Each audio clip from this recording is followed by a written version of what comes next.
tous, je suis ravie de vous retrouver aujourd'hui dans cette nouvelle vidéo autour de la thématique du mieux vivre. Je vais vous parler de plusieurs essais à dimension psychologique, philosophique autour notamment de la santé mentale et du bien-être.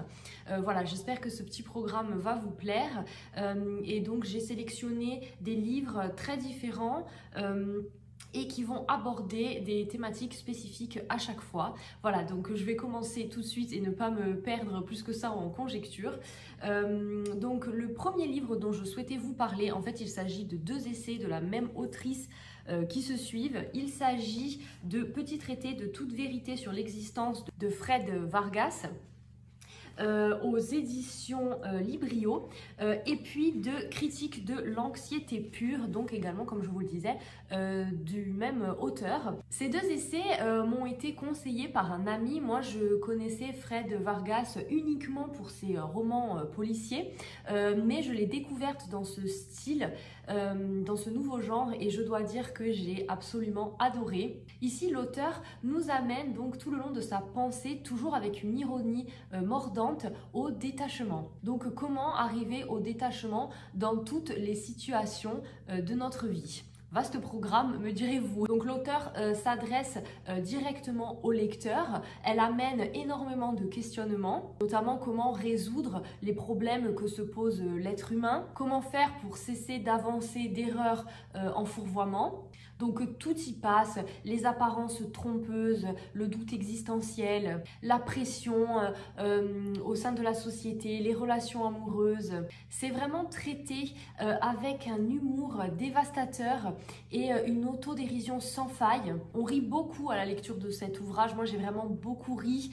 C'est vraiment abordé d'une manière très originale que je n'avais pas vue dans d'autres essais, et elle va vraiment nous citer beaucoup d'exemples du quotidien. Le style littéraire peut paraître au début un petit peu déroutant puisque l'autrice va vraiment écrire de très longues phrases avec peu de ponctuation. Donc de prime abord on peut se sentir vraiment un petit peu dérouté, on peut se perdre un petit peu, moi les premiers temps, parce que ce n'est pas du tout habituel, et donc moi les premiers temps j'étais un petit peu, oui je me questionnais, je me disais ouf c'est un style assez spécial, mais vraiment lorsqu'on se plonge, lorsqu'on s'immerge dans ce style et dans l'histoire, eh bien ça vaut le coup, on rentre dedans. Donc moi je dirais que voilà, les premières pages, il faut passer le cap des premières pages, et après vous allez voir, vous allez vous habituer au style. Elle donne vraiment un rythme, un ton très particulier, et en fait elle garde le fil. On peut penser de temps en temps à la lecture que oulala, elle va vraiment très loin, parce que vous allez voir, elle revient, elle fait des bonds dans ses pensées, et donc on peut penser qu'elle se perd, alors qu'en fait vous vous rendez compte au fil de la lecture qu'elle a son fil vraiment, et qu'elle mène le cap. Et c'est vraiment, comme je vous l'ai dit précédemment, un humour qui décape vraiment, et c'est ça que j'ai beaucoup apprécié. J'ai beaucoup annoté de passages, de phrases. Je trouve que c'est des essais qu'il faudrait d'ailleurs relire, et c'est pareil pour Critique de l'anxiété pure. Celui-ci est un peu plus épais parce que celui-là il est vraiment très court, il fait une centaine de pages, c'est ça, même pas, un peu moins de 100 pages. Et puis vous avez la suite. Moi je vous conseille vraiment de commencer par le Petit traité de toute vérité sur l'existence, parce que c'est très drôle, parce qu'en fait, donc comme je vous le disais, elle va vous mener finalement à ce détachement de la pensée, et une fois que vous y serez parvenu, elle va continuer avec la critique de l'anxiété pure, et elle va amener en fait le thème de l'anxiété. Donc voilà, c'était un des thèmes que je souhaitais aborder dans cette vidéo. Donc elle va amener le thème de l'anxiété une fois qu'on voilà, en fait vous verrez, c'est très bien mené quand on lit le premier tome, j'ai envie de dire, et qu'on attaque ensuite le second. Vous allez voir vraiment la pensée qui se développe, et celui-ci il est plus épais. Il fait 140 pages, voilà, c'est exactement le même style. Pareil, j'ai annoté beaucoup de choses, et vraiment, enfin pour tous les anxieux, je vous le conseille, parce que déjà on voit l'humour rien que sur la couverture. Vous voyez la marmite avec le popcorn qui est sur le point donc d'exploser. Je trouve que l'image est parfaite. Voilà, donc c'est vraiment, je vous conseille cette autrice. Je trouve qu'on n'en entend pas beaucoup parler, encore une fois, pour ses essais. Plutôt pour ces romans policiers. C'est dommage, parce que ça vaut le coup, vous allez passer un super moment, et vous allez voir, Elle reprend des thématiques universelles. Voilà, mais vraiment, je vous le conseille chaudement. Le second ouvrage dont je souhaitais vous parler, il s'agit de Fatigue et si on apprenait vraiment à se reposer de Léonard Anthony et du docteur Adrien Chaboch, je ne sais pas si je le prononce correctement, et c'est aux éditions Flammarion. Alors celui-ci, je l'ai lu il y a pas mal d'années maintenant, mais en fait il m'avait marqué. Alors là, vous l'avez compris, le second ouvrage, je souhaitais aborder la thématique de la fatigue parce que je trouve quand même que c'est quelque chose qui est très récurrent dans notre société actuellement ou qui revient beaucoup, en tous les cas qu'on entend beaucoup, et je trouvais que cet ouvrage était très bien réalisé autour de ce thème de la fatigue. Léonard Anthony, je sais que depuis il a sorti un nouvel ouvrage cette année qui reprend également ce thème. Je ne l'ai pas encore lu, donc je ne peux pas vous dire ce qu'il en est, mais en tout cas celui-ci il m'avait marqué, et donc il est accompagné par un médecin, et donc c'était intéressant aussi cette dimension là, puisque on va avoir beaucoup d'exemples donc des expériences à l'hôpital, donc avec les patients, donc ça j'ai trouvé ça très intéressant. Et puis moi, ce qui m'a marqué, on va aborder dans ce livre plusieurs thématiques, la fatigue autour du sommeil, autour de la famille, autour de la solitude, donc il y a beaucoup de thématiques qui sont abordées. Et puis ce qui m'avait beaucoup marqué, moi, c'était aussi la fatigue autour de la maladie. Ça, c'était quelque chose que j'avais trouvé extrêmement bien réalisé parce que l'auteur, si je me rappelle bien, a une maladie auto-immune. Et donc, bon, comme toute pathologie auto-immune, c'est une fatigue chronique, une fatigue qui accompagne les gens dans leur quotidien et qui peut être très difficile à gérer. Et je trouvais que l'auteur abordait très bien cette problématique puisque en fait il amène à l'acceptation. Donc plutôt que de combattre la fatigue, en fait il amène à une acceptation et à un vivre avec, donc à un vivre mieux finalement. Et voilà, ça, cette dimension là, j'avais trouvé ça très intéressant parce que c'est vrai que quand vous connaissez peut-être des personnes ou vous-même peut-être souffrez d'une pathologie auto-immune, c'est vrai que la fatigue est un des symptômes dont on parle peu et qui pourtant est très présent malheureusement pour les patients donc, qui souffrent de ces pathologies-là. Et voilà, cet ouvrage m'avait vraiment marqué pour ça parce que la dimension autour donc des maladies et je trouve est très bien expliquée, et cette notion d'acceptation je trouve est très importante. Et encore une fois, c'est une écriture très fluide, ce n'est pas du tout compliqué, c'est très accessible, et voilà, donc on retrouve vraiment, j'ai trouvé que c'était très intéressant et que ça pouvait aider les personnes qui souffraient de fatigue chronique. Donc voilà, encore une fois, je l'ai lu il y a longtemps, mais c'est vraiment le souvenir qui m'en restait. Et quand j'ai vu qu'il avait écrit un nouvel ouvrage cette année, je pensais vraiment me le procurer, voilà, pour peut-être approfondir d'autant plus la thématique. Mais voilà, si vous êtes intéressé et que vous cherchez des clés pour accepter votre fatigue, eh bien je pense que cet ouvrage peut vraiment vous aider. Le troisième livre, donc essai toujours, dont je voulais vous parler, il s'agit d'Imparfait, libre et heureux, pratique de l'estime de soi de Christophe André. Alors là, donc troisième thématique, l'estime de soi. Évidemment, Christophe André, donc c'est un docteur psychiatre qui est très connu en France, hein, je pense que vous en avez forcément entendu parler. Moi, j'aime beaucoup lire ses livres, j'aime aussi énormément écouter ses conférences, ses interviews. Je trouve que c'est quelqu'un avec une très grande humilité, qui est toujours dans la nuance, qui explique, qui vulgarise très bien les notions de psychologie. On est aux éditions Odile Jacob. Je vais vous lire la quatrième de couverture pour que vous ayez un peu une idée, parce que globale en fait, de comment il aborde les problématiques sur l'estime de soi. Ne plus se soucier de l'effet que l'on fait sur les autres, agir sans craindre ni l'échec ni le jugement, ne plus trembler à l'idée du rejet et trouver tranquillement sa place au milieu des autres. Ce livre va vous aider à avancer sur le chemin de l'estime de soi, à la construire, la réparer, la protéger. Il va vous aider à vous accepter et à vous aimer, même imparfait. Non pour vous résigner, mais pour mieux évoluer, pour être enfin vous-même, imparfait, mais libre et heureux.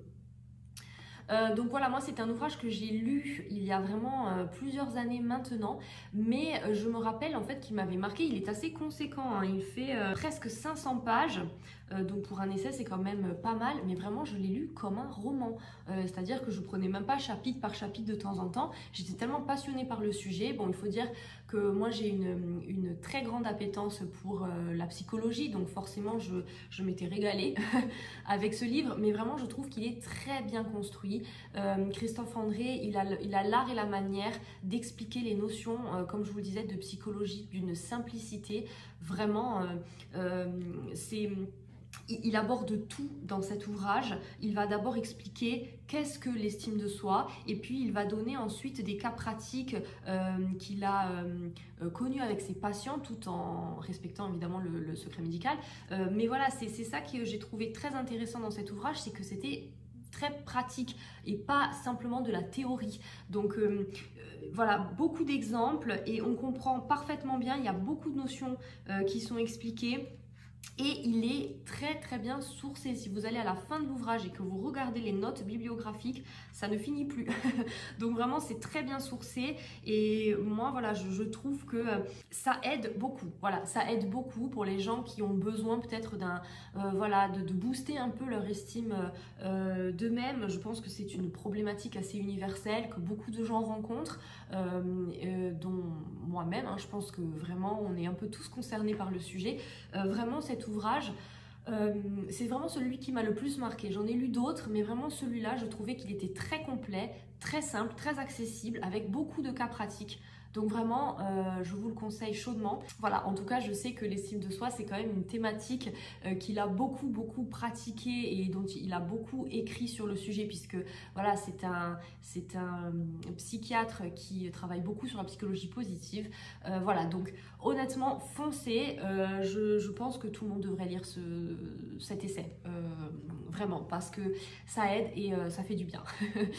Le dernier ouvrage dont je souhaitais vous parler, alors là, on attaque la philosophie et j'étais obligée de vous parler de cet écrivain que j'aime énormément. Il s'agit de Sénèque, de La Constance du sage. Sénèque, donc, qui est un homme d'État romain qui est né au IVe siècle avant Jésus-Christ. C'est un philosophe de l'école stoïcienne et son œuvre de moraliste a exercé une influence capitale sur la pensée occidentale, notamment des auteurs très connus comme Montaigne ou encore Rousseau. Alors Sénèque, il envisage la sagesse comme le but ultime de tout homme. Donc vous l'avez compris, le dernier ouvrage va être autour du thème de la sagesse. Je trouvais que c'était bien, après avoir parlé de l'anxiété, après avoir parlé de la fatigue et puis de l'estime de soi, de finir sur une thématique donc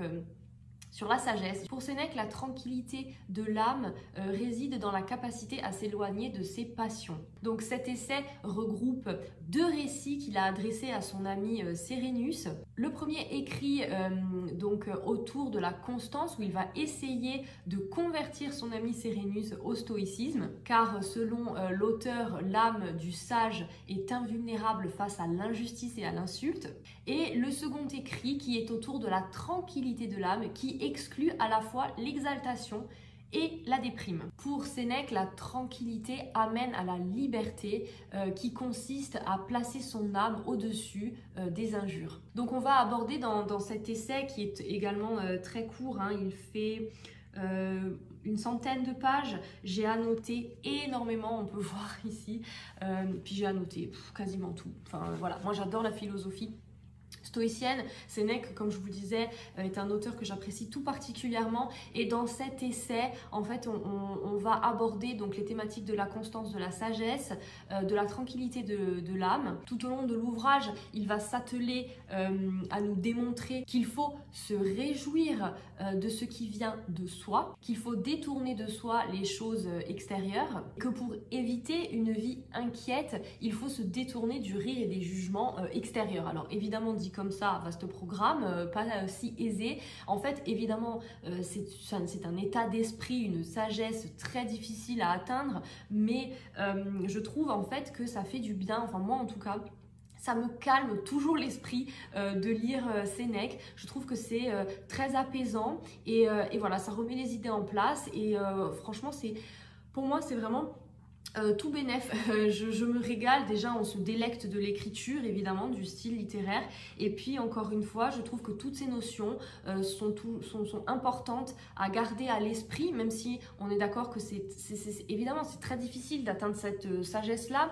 Et c'est un travail de toute une vie. Mais je trouve que pour notre santé mentale et pour un mieux vivre, eh bien, de se rapprocher de cette philosophie, ça ne peut qu'aider. Donc voilà, si vous ne l'avez pas lu, je vous conseille vraiment de lire Sénèque. C'est une écriture exquise, mais qui est abordable également. C'est très court, donc voilà, vraiment, ça vaut le coup. Et vous allez en ressortir très certainement grandi. Voilà, c'est tout pour mes suggestions autour de la thématique du mieux vivre. J'espère sincèrement que cela vous aura plu. N'hésitez pas à me dire dans les commentaires si vous avez lu ces livres, si vous les avez aimés, ce que vous en avez pensé ou si vous en avez d'autres autour de cette thématique. Je suis preneuse. Vraiment, donc voilà. Moi, je vous dis donc à très bientôt pour une prochaine vidéo et d'ici là, je vous souhaite de très bonnes lectures. À bientôt.